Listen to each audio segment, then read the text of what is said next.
O livro de Apocalipse tem várias formas de você estudar ele, né? E aí, se a gente for trabalhar capítulo por capítulo, cada capítulo um dia, a gente teria necessidade de 22 dias, são 22 capítulos. Então, o que a gente fez na aula passada? A gente trabalhou a introdução do livro e as 7 igrejas, que foi basicamente a revelação do Cristo na primeira visão que ele teve, passeando no meio das 7 igrejas, representada pelos castiçais, e endereçando a mensagem a 7 anjos, ou mensageiros, ou líderes, que são as 7 estrelas. Só que Jesus ele aparece para João com a mesma glória que o anjo do Senhor aparece para Daniel, do jeito que Daniel ele cai aos pés daquele anjo, o João cai aos pés também desse Jesus glorificado. E Jesus ele diz: o que você vai ver e ouvir, escreve. Do mesmo jeito que Daniel, o que você vai ver e ouvir, escreve. Então a gente vai perceber que o Apocalipse de Daniel, ou seja, a revelação dada a Daniel, ela é confirmada pela a revelação dada a João na ilha de Patmos. E aí nós estudamos o capítulo 1 ao 3. O primeiro capítulo, a revelação do Cristo glorificado, e o capítulo 2 e 3, que são as mensagens às 7 igrejas. E aí hoje nós vamos trabalhar o capítulo 4, 5, 6 e 7, que vai ter a visão no céu, o trono de Deus, o ancião glorificado num trono glorificado, os 24 anciões que estão basicamente diante do trono adorando de dia e de noite, e vamos trabalhar os 7 selos.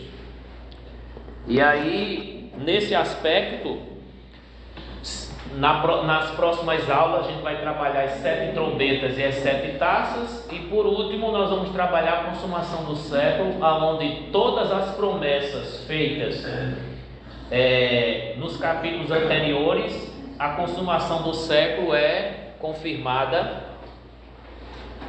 para os vencedores. Eu até falei, não foi, na aula passada, que os vencedores têm um significado diferente, porque na cultura nossa aqui, os vencedores, eles precisam lutar para conquistar algo. No livro de Apocalipse, o Cordeiro já conquistou. Só que os vencedores, eles vão ter um sinal, um selo de Deus em um determinado período, mas em outro determinado período, alguns vão mostrar sua fidelidade com a morte, de tal forma que vencer é basicamente o que o Messias fez. Ele, para poder vencer, ele morreu. Então nós temos que morrer com Cristo e estar disposto a morrer pela mesma causa de Cristo. O livro do Apocalipse é um livro codificado, simbólico em muitas coisas, mas ele tem parte cumprida na época de João e das 7 igrejas da Ásia, e temos coisas para cumprir no futuro. É tanto que quando começa o livro diz revelação de Jesus Cristo, que Deus lhe deu aos seus servos, notificado a João, para revelar as coisas que em breve hão de acontecer. Então o livro de Apocalipse aponta para o futuro, mas a gente também falou que Apocalipse significa revelação, então é algo que está sendo revelado. Agora, revelado a partir de quê? A partir de um livro que está na mão daquele que está assentado no trono, o livro do segredo, o livro das promessas, o livro das bem-aventuranças, o livro da glória eterna, um livro que ninguém leu ainda, um livro que não foi revelado ainda, e que ninguém no céu era digno de olhar para esse livro, de abrir esse livro, que esse livro está selado.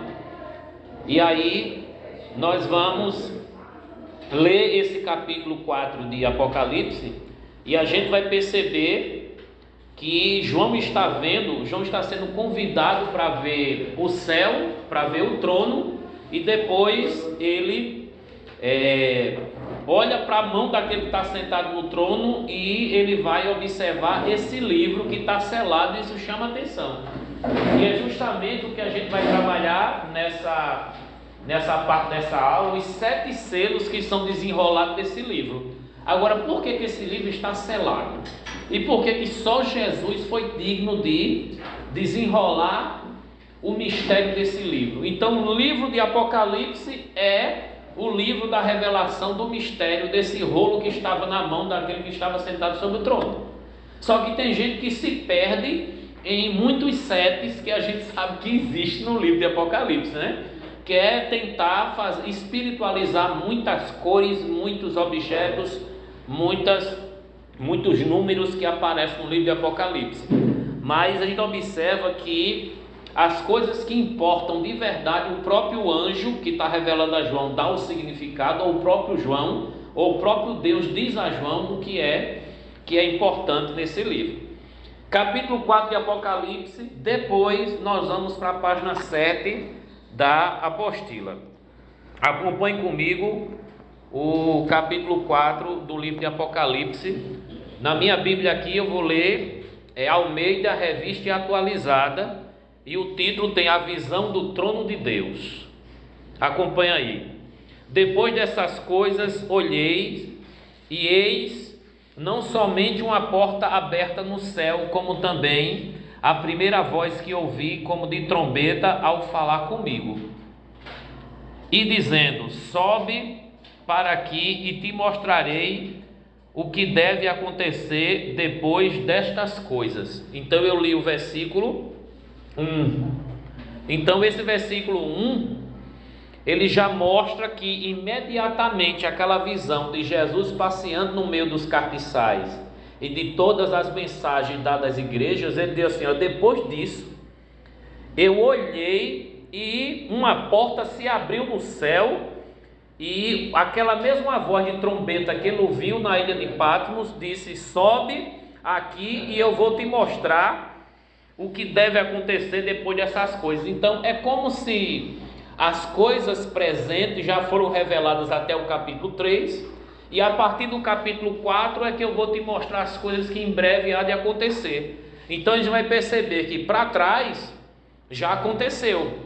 As coisas que em breve hão de acontecer estão agora no capítulo 4 para frente. E o versículo 2 ele vai dizer assim: imediatamente eu me achei em espírito, e eis armado no céu um trono, e no trono alguém assentado. E esse que se achava assentado era semelhante no aspecto à pedra de jaspe e de sardônico, e ao redor do trono há um arco-íris semelhante ao aspecto de esmeralda. Ao redor do trono há também 24 tronos, e assentado neles 24 anciãos vestidos de branco, em cujas cabeças estão coroas de ouro.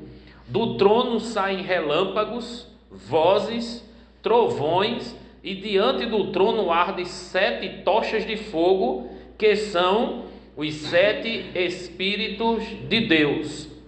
Há diante do trono um como mar de vidro semelhante ao cristal, e também no meio do trono e à volta do trono 4 seres viventes, cheios de olhos por diante e por trás. O primeiro ser vivente é semelhante ao leão, o segundo semelhante a um boi, o terceiro tem o rosto como homem, e o quarto ser vivente é semelhante à água, como se estivesse voando, águia voando. E os 4 seres viventes, tendo cada um deles respectivamente 6 asas, estão cheios de olhos ao redor e por dentro. Não tem descanso nem de dia nem de noite, proclamando: Santo, Santo, Santo é o Senhor Deus, o Todo-Poderoso, aquele que é e que há de vir. Quando esses seres viventes deram glória, honra e ações de graças ao que se assenta no trono e ao que vive pelos séculos dos séculos, os 24 anciãos se prostram diante dele, que se encontra sentado no trono, e adorarão o que vive pelos séculos dos séculos, e depositarão as suas coroas diante do trono, proclamando: Tu és digno, Senhor Deus nosso, de receber a glória, a honra, o poder, porque todas as coisas tu criaste, sim, por causa de tua vontade vieram a existir e foram criadas. É muito importante a gente fazer leituras várias vezes de um texto que a gente quer interpretar, para a gente fixar bem, porque tem coisas que a gente só vai entender, tem texto que só entende por causa do contexto, e tem texto que nós vamos entender que vai depender de outros textos fora daquele livro. No livro de João, por exemplo, no evangelho aqui, na escrita de João, ele é muito preciso naquilo que ele está vendo e naquilo que ele está ouvindo. Ele está muito atento, porque a ordem que ele recebeu no capítulo 1 foi: aquilo que você vê e aquilo que você ouvir, você vai escrever para seus irmãos. E João sabe que esse tipo de informação geralmente aparece no período de perseguição, e o período de perseguição é típico à literatura e o gênero apocalíptico, porque o perseguidor, quando ele se deparar com o livro sagrado, ele não vai conseguir entender, só vai conseguir entender quem realmente tem o Espírito de Cristo e é povo de Deus, porque é uma linguagem específica para o povo de Deus. Só quem é de Deus que vai entender. É uma língua codificada para quem está debaixo de perseguição. O gênero apocalíptico, essa linguagem figurada. Algumas coisas que são ditas para dar esperança a quem está sendo perseguido, tanto no aspecto de que eles vão ser recompensados, como também no aspecto de que o perseguidor, o homem mau que está oprimindo o povo, vai ser punido, e qualquer um que seguir e ouvi-lo. Então, há um senso de justiça de alguém que está no trono comandando todas as coisas, do mesmo jeito no livro de Daniel. Há um Deus soberano, um Deus que comanda as nações, que levanta e abate o rei que quiser, tira reino, bota reino, mas que protege e guarda aqueles que são seus, independente da situação. É um Deus que livra, salva e que revela o profundo e o oculto das coisas. Isso aí a gente aprendeu no livro de Daniel, e agora no livro de João a gente observa que João está vendo um ser glorioso, e essa glória ela é destacada pela cor de pedras preciosas, e que o seu trono está cercado por seres alados, que a gente vai chamar aqui de querubins, e esses querubins não estão competindo com ninguém, eles estão exatamente adorando, e tem um motivo. No final do capítulo diz: porque criaste todas as coisas, e todas as coisas subsistem por tua causa. Então, ele é adorado pelos 24 anciãos sentados no trono, é adorado por esses seres que têm olhos por dentro e por fora, esses 4 animais gloriosos, e ele é adorado porque criou, e é adorado porque sustenta todas as coisas. Aí tem gente que vai se perder na questão do mar de vidro, vai se perder na questão do arco-íris que está ao redor do trono, vai se perder em relação às cores das pedras, aí vai se preocupar em definir o significado das cores e das pedras. Mas nós aqui vamos nos deter às 7 tochas que a própria revelação é dada. Quando diz assim no versículo, deixa eu ver aqui onde é que fala das 7 relâmpagos, eu acho que é no 5, né? Do trono saem relâmpagos, vozes e trovões, e diante do trono ardem o quê? 7 tochas de fogo. 7 tochas, mas não tem outra versão? Que são os 7 Espíritos de Deus. Tem outra versão? 7 tochas de fogo, tem outra versão? 7 lâmpadas. 7 lâmpadas. 7 lâmpadas. Aí tem 7 lâmpadas. Então, alguns vai ter 7 lâmpadas de fogo, outras vão ter 7 tochas. Lembra que no capítulo 1 fala a respeito de 7 Espíritos de Deus? Então, alguma coisa ligada ao Espírito de Deus, para apresentar sua plenitude, usa-se o número 7. Do mesmo jeito que pode-se usar o número 12, o número 10, o número 100, o número 1000 e o número 144. Esses números, dentro da tipologia e da numerologia bíblica, apresentam a ideia de completo, de pleno ou de totalidade. Aí, o próprio João, ele escreve: essas 7 tochas ou lâmpadas de fogo, elas são os 7 Espíritos de Deus. Aí a gente fica imaginando, será que Deus não só tem um Espírito? Ele tem 7? Aí se a gente pegar o pé da letra, esse número 7 Espíritos de Deus, aí a gente vai ficar confuso, até porque a gente crê na Trindade e a gente sabe que existe o Deus Pai, o Deus Filho e o Deus Espírito Santo. Mas a gente olha, João aqui sendo convidado aí no céu, e quando ele olha para o céu, ele vê um trono.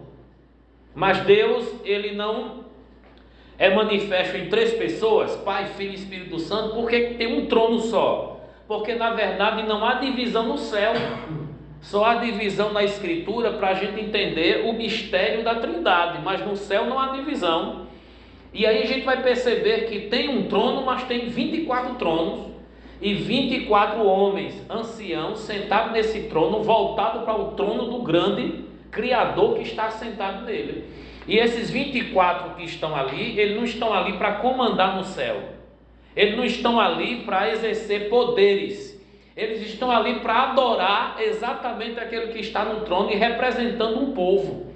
E a gente observa, olha, 12 mais 12, 24, 12 vezes 12, 144, 12 vezes 1000, 12.000. Então a gente vai perceber que o 1000, o 12, o 10, o 24 vai estar sempre associado, apresentando uma totalidade, apresentando uma plenitude.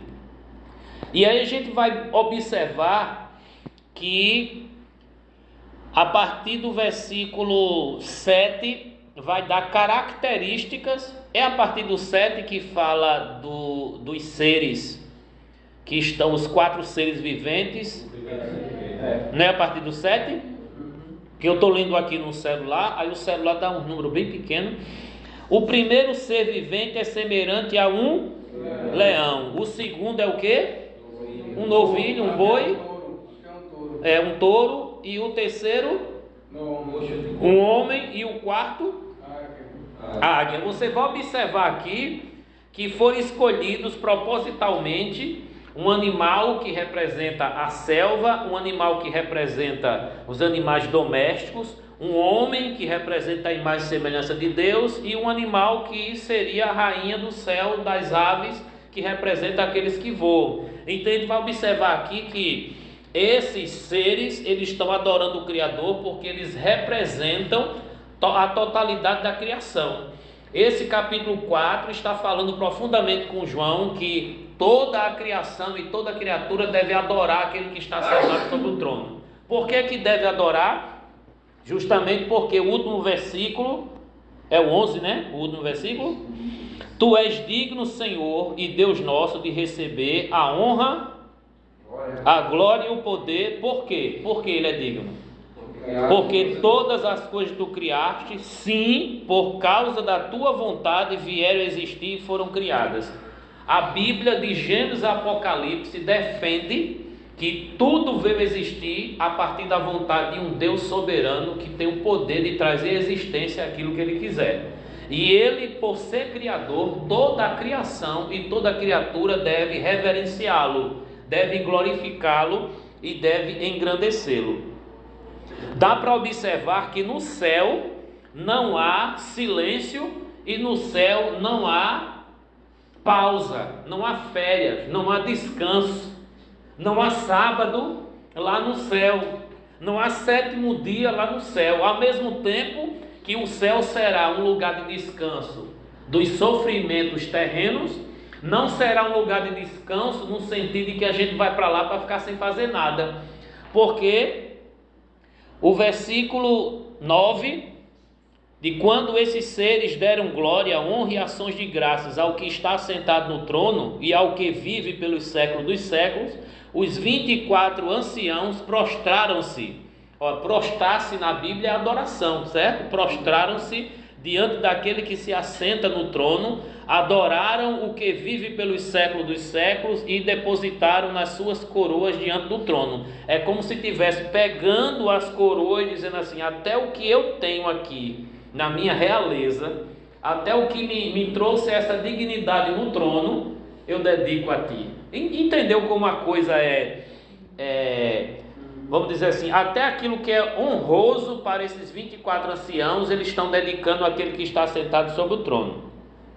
O versículo 8, voltando, vai dizer: e os 4 seres viventes, tendo cada um deles respectivamente 6 asas, estão cheios de olhos ao redor e por dentro, não tem descanso nem de dia nem de noite, proclamando: Santo, Santo, Santo é o Senhor Deus, o Todo-Poderoso, aquele que é, que era e que há de vir. Tem até música que usa esse trechozinho no refrão, né?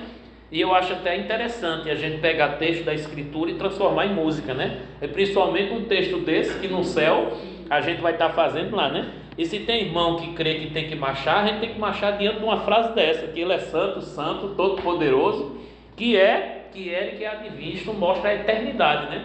Ele foi, é e sempre será. Esse é o sentido. Agora, interessante essa ideia de falar de 6 asas. Onde é que aparecem seres com 6 asas na Bíblia? Isaías capítulo 6. Ele vai dizer: no ano em que morreu o rei Uzias, eu vi o Senhor assentado sobre um alto e sublime trono. Os serafins estavam por cima dele voando. Cada um tinha 6 asas. Com 2 cobria os pés, com 2 cobria o rosto e com 2 voavam. Aí tem gente que vai atrás do que significa cobrir o rosto, cobrir os pés e voar. Tem gente que vai atrás disso, mas o texto não dá. Vai ter gente que vai atrás disso para tentar desvendar esse mistério. Aí quando alguém diz: rapaz, ninguém sabe, só essa pessoa aí sabe o que significa esse. Aí vai deduzir que está cobrindo o rosto porque não pode olhar para Deus. Está cobrindo os pés porque só vai para algum lugar que Deus determinar. Só caminha para onde Deus vai.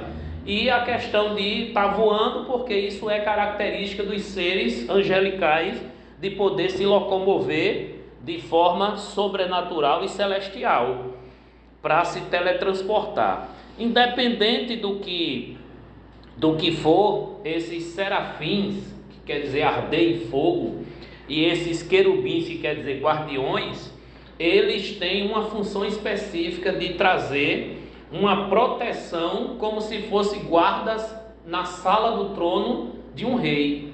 Então mostra que esse que está sentado sobre um trono, ele está ali porque ele está reinando, e todos esses que estão em volta estão ali para a honra e a glória daquele que está sentado sobre o trono. O capítulo 4 deixa muito claro para João, e quem vai ler Apocalipse, de que o Deus daquela igreja, o Deus daquele povo que está sendo perseguido, ainda está reinando, apesar da dor, do sofrimento e da perseguição. Apesar de muitos irmãos estarem morrendo debaixo do jugo de homens cruéis, que no caso da época deles era o Império Romano, e no caso da época de Daniel era que império? Babilônico. E depois veio o Império Medo-Pérsia, depois veio o Império Grego, e foi revelado a Daniel um império perturbador, aterrorizante, terrível, que seria o Império Romano. E é reforçado aqui ao João na ilha de Patmos. Inclusive ele está na ilha de Patmos fazendo um turismo, não é isso? É um turismo, passeando, né, na ilha de Patmos, tal, descansando, que é uma coisa, não é, normal para todo crente. Ele está fazendo o que na ilha de Patmos?